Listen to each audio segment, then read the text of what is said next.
This is Aldous Huxley, a man haunted by a vision of hell on earth.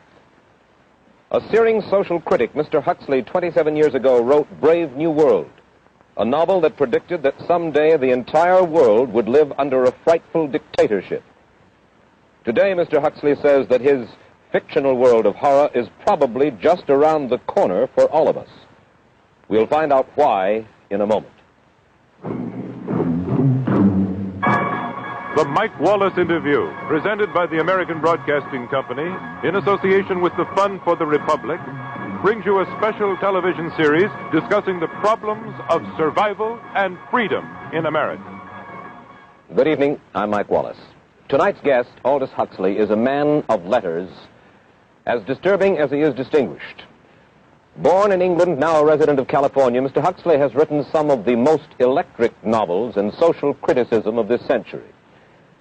He's just finished a series of essays called Enemies of Freedom, in which he outlines and defines some of the threats to our freedom in the United States. And Mr. Huxley, right off the bat, let me ask you this. As you see it, who and what are the enemies of freedom here in the United States?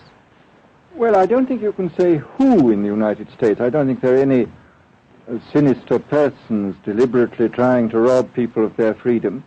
But I do think, first of all, that there are a number of impersonal forces which are pushing in the direction of less and less freedom.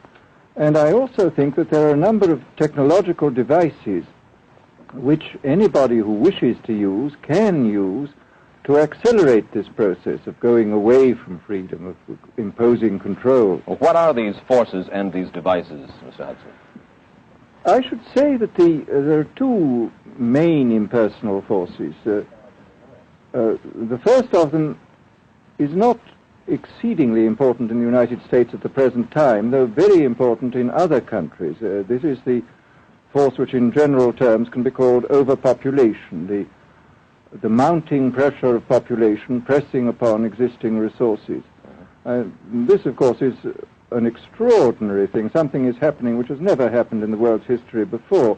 I mean, let's just take a simple fact that between the time of the birth of Christ and the landing of the Mayflower, the population of the Earth doubled. It rose from 250 million to probably 500 million. Today, the population of the Earth is rising at such a rate that it will double in half a century. Well, why should overpopulation work to diminish our freedoms?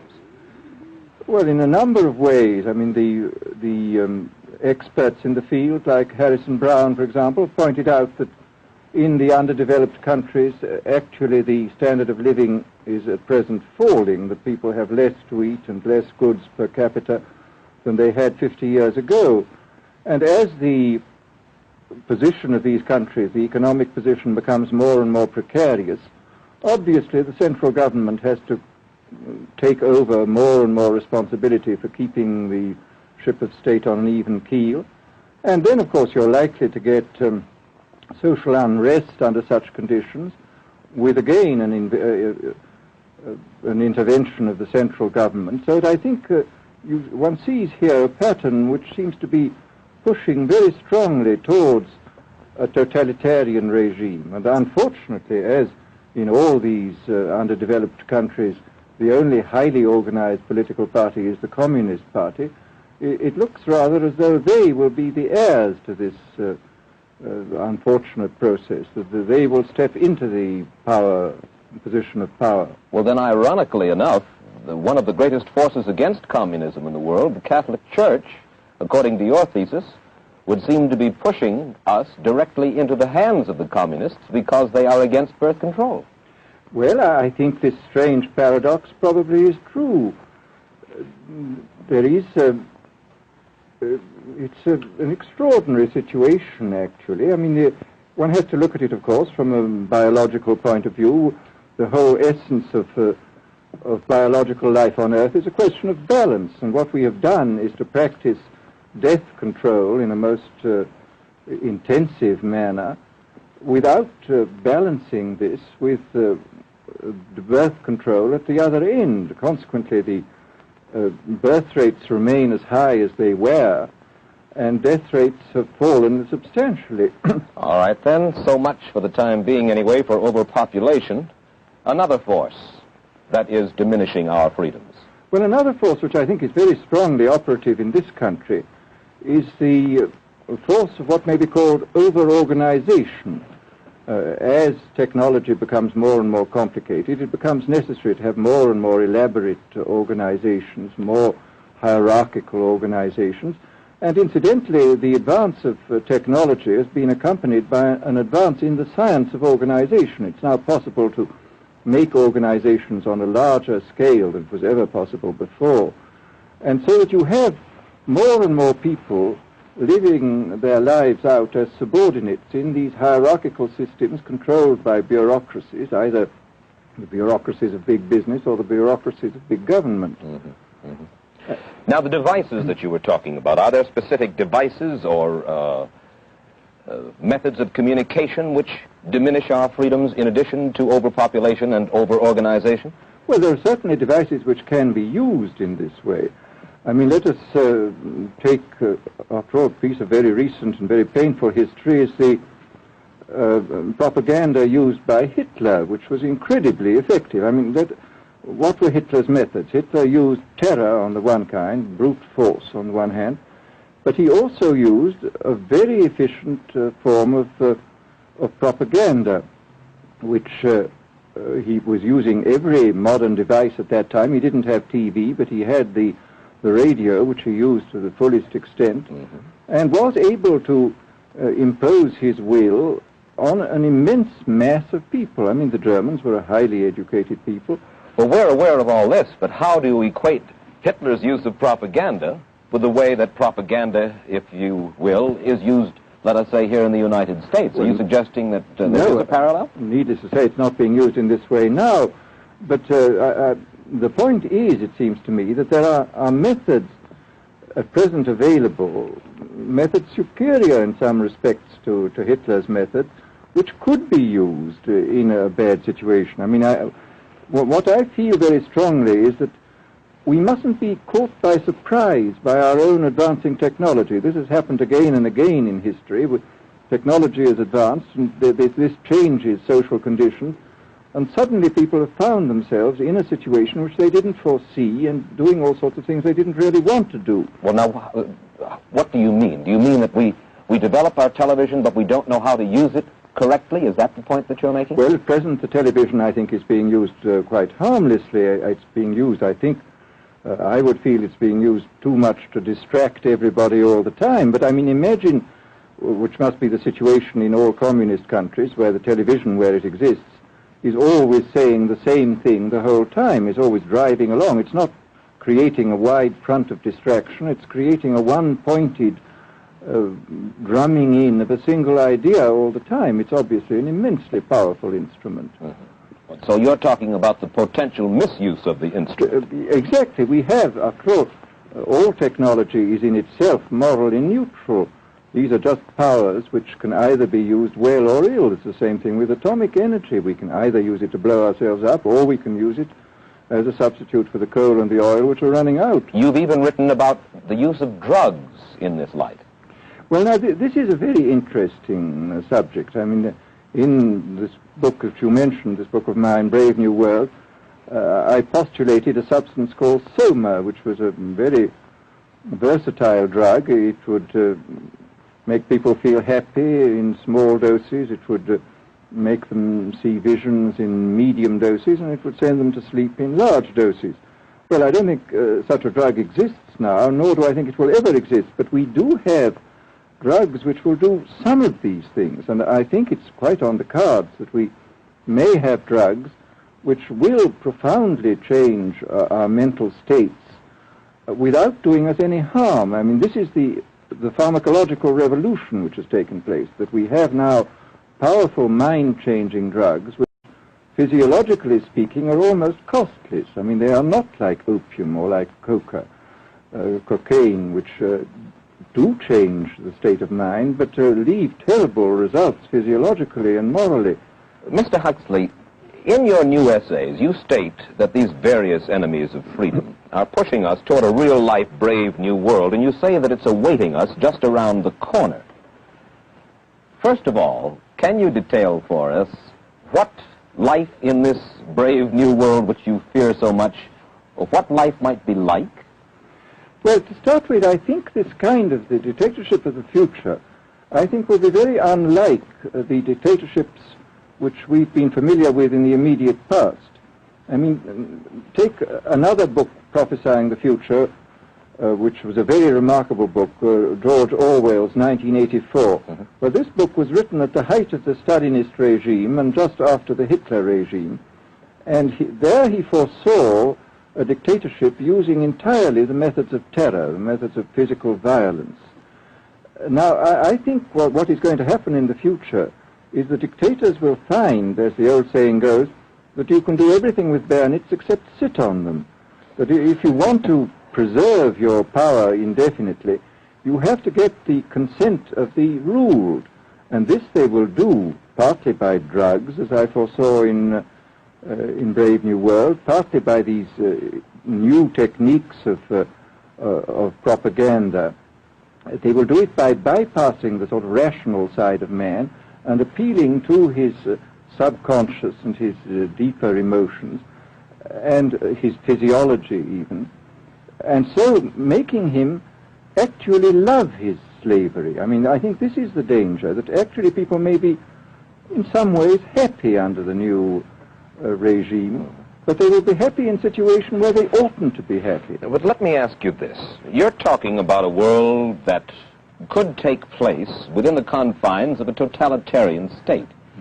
Let's become more immediate, more urgent about it. We believe, anyway, that we live in democracy here in the United States. Do you believe that this brave new world that you talk about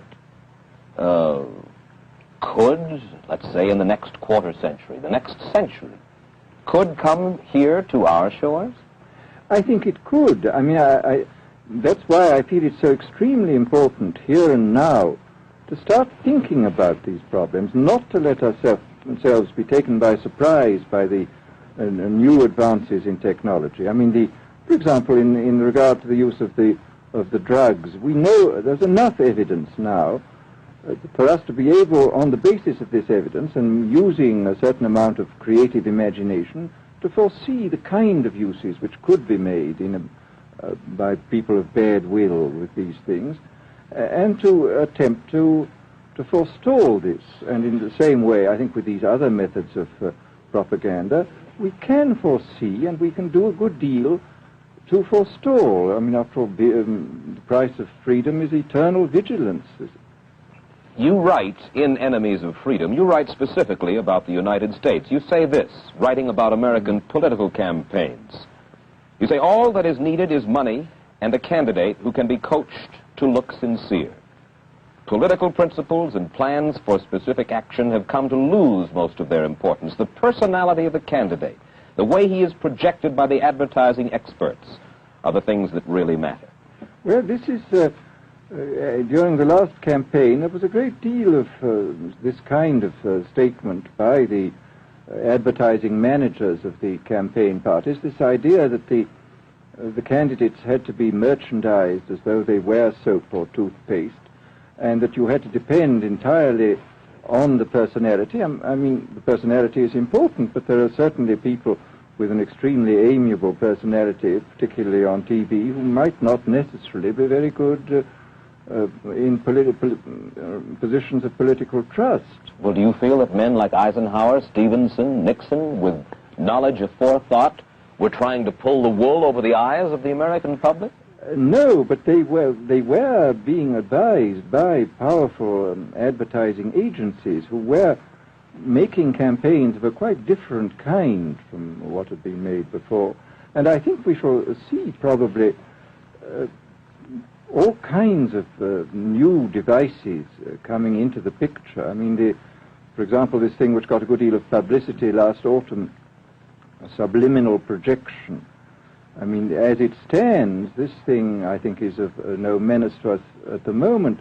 But I was talking the other day to one of the people who has done most experimental work in the psychological laboratory with this, who was saying precisely this, that it is not at the moment a danger, but once you've established a principle that something works, you can be absolutely sure that the technology of it is going to improve steadily.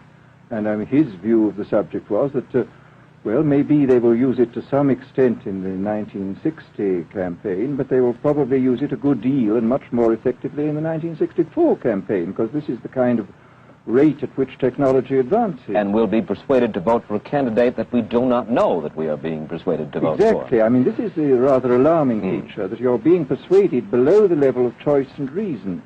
In regard to advertising, which you mentioned just a little ago, in your writing, particularly in Enemies of Freedom, you attack Madison Avenue, which controls most of our television and radio advertising, newspaper advertising, and so forth. Why do you consistently attack the advertising agency? Well, no, I think that advertisement plays a very necessary role, but the danger, it seems to me, in a democracy is this. I mean, what does a democracy depend on? A democracy depends on the individual voter making an intelligent and rational choice for what he regards as his enlightened self-interest in any given circumstance. But what these people are doing, I mean, what both for their particular purposes, for selling goods, and the dictatorial propagandists are doing, is to try to bypass the rational side of man and to appeal directly to these unconscious forces below the surface, so that you are, in a way, making nonsense of the whole democratic procedure, which is based on conscious choice, on rational grounds. Of course, well, maybe you have just answered this next question, because in your essay you write about television commercials, not just political commercials, but television commercials as such, and how, as you put it, today's children walk around singing beer commercials and toothpaste commercials, and then you link this phenomenon in some way with the dangers of a dictatorship. Now, could you spell out the connection, or how do you feel that you have done so sufficiently? Well, I mean, here, this whole question of children, I think, is a terribly important one, because children are quite clearly much more suggestible than the average grown-up. And again, suppose that for one reason or another all the propaganda was in the hands of one or very few agencies, you would have an extraordinarily powerful force playing on these children, who after all are going to grow up and be adults quite soon. I do think that this is not an immediate threat, but it remains a possible threat. And you said something to the effect in your essay that the children of Europe used to be called cannon fodder, and here in the United States they are television and radio fodder. Well, after all, you can read in the trade journals the most lyrical accounts of how necessary it is to get hold of the children, because then they will be loyal brand buyers later on. Mm-hmm. But, I mean, again, you just translate this into political terms. The dictator says they will be loyal ideology buyers when they're grown up. We hear so much about brainwashing as used by the communists. Do you see any brainwashing other than that which we've just been talking about that is used here in the United States? Other forms of brainwashing? Not in the form that has been used in China and in Russia, because this is essentially the application of propaganda methods, the most violent kind, to individuals. It's not a shotgun method like the advertising method. It's a way of getting hold of the person and playing both on his physiology and his psychology till he really breaks down, and then you can implant a new idea in his head. I mean, the descriptions of the methods are really blood-curdling when you read them, and not only the methods applied to political prisoners, but the methods applied, for example, to the training of the young communist administrators and missionaries. They receive an incredibly tough kind of training, which causes about 25% of them to break down or commit suicide, but produces 75% of completely one-pointed fanatics. The question, of course, that keeps coming back to my mind is this. Obviously, politics in themselves are not evil. Television is not in itself evil. Atomic energy is not evil. And yet you seem to fear that it will be used in an evil way. Why is it that the right people will not, in your estimation, use them? Why is it that the wrong people will use these various devices and for the wrong motives? Well, I think one of the reasons is that these are all instruments for obtaining power, and obviously the passion for power is one of the most moving passions that exist in man, and after all, all democracies are based on the proposition that power is very dangerous and that it's extremely important not to let any one man or any one small group have too much power for too long a time. After all, what are the British and American constitutions except devices for limiting power? And all these new devices are extremely efficient instruments for the imposition of power by small groups over larger masses. Well, you ask this question yourself in Enemies of Freedom. I'll put your own question back to you. You ask this: in an age of accelerating overpopulation, of accelerating overorganization, and ever more efficient means of mass communication, how can we preserve the integrity and reassert the value of the human individual? You put the question. Now here's your chance to answer it, Mr. Huxley. Well, this is obviously, first of all, it's a question of education. I think it's terribly important to insist on individual values. I mean, there is a tendency, as you probably read a book by White, The Organization Man, a very interesting and valuable book, I think, where he speaks about the new type of group morality, group ethic, which speaks about the group as though the group was somehow more important than the individual.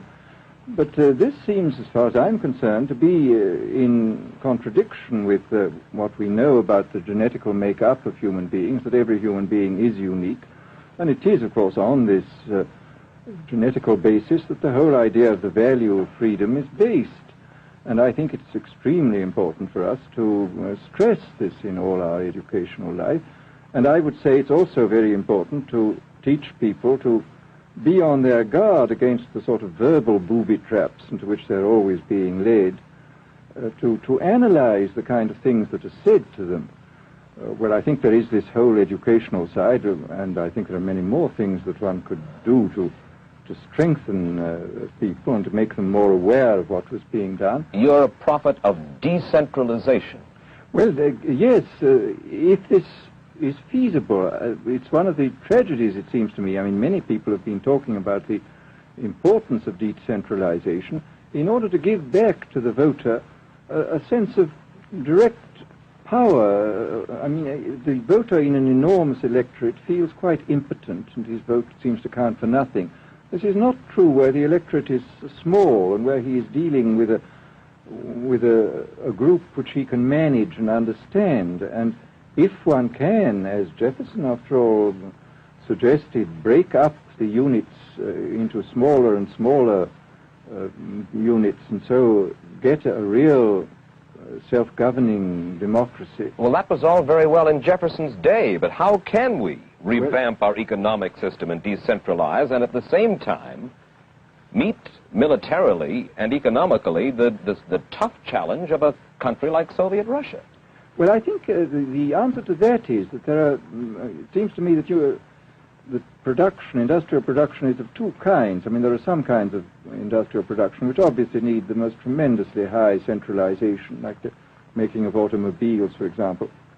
But there are many other kinds where you could decentralize quite easily and probably quite economically, and that you would then have this kind of decentralized life. After all, you begin to see it now if you travel through the South, this decentralized textile industry which is springing up there.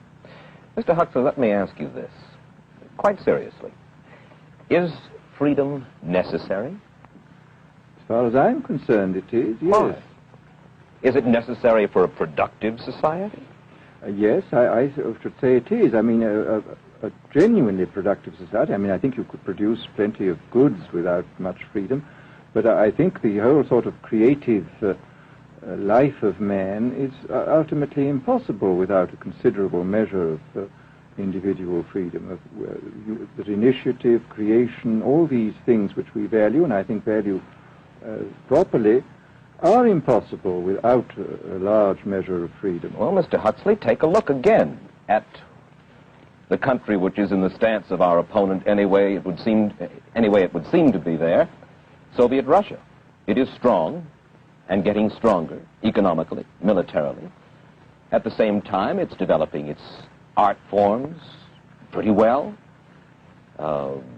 It seems not unnecessarily to squelch the creative urge among its people, and yet it is not a free society. It's not a free society, but here is something very interesting, that those members of the society, like the scientists who are doing the creative work, are given far more freedom than anybody else. I mean, it's a privileged aristocratic society in which, provided that they don't poke their noses into political affairs, these people are given a great deal of prestige, a considerable amount of freedom, and a lot of money. I mean, this is a very interesting fact about the new Soviet regime, and I think what we're going to see is a people on the whole with very little freedom, but with an oligarchy on top enjoying a considerable measure of freedom and a very high standard of living. And the people down below, the epsilons down below, enjoying very little. And you think that that kind of situation can long endure? I think it can certainly endure much longer than a situation in which everybody is kept down. Because, I mean, they can certainly get their technological and scientific results on such a basis. Well, the next time that I talk to you then, perhaps we should investigate further the possibility of the establishment of that kind of a society, where the drones work for the queen bees up above. Well, but yes, but I must say I still believe in democracy. If we can make the best of the creative activities of the people on top, plus those of the people on the bottom, so much the better. Mr. Huxley, I surely thank you for spending this half hour with us, and I wish you Godspeed, sir. Thank you. Aldous Huxley finds himself these days in a peculiar and disturbing position. A quarter of a century after prophesying an authoritarian state in which people were reduced to ciphers, he can point at Soviet Russia and say, "I told you so." The crucial question, as he sees it now, is whether the so-called free world is shortly going to give Mr. Huxley the further dubious satisfaction of saying the same thing about us. Stay tuned for a preview of next week's interview. Till then, Mike Wallace, good night.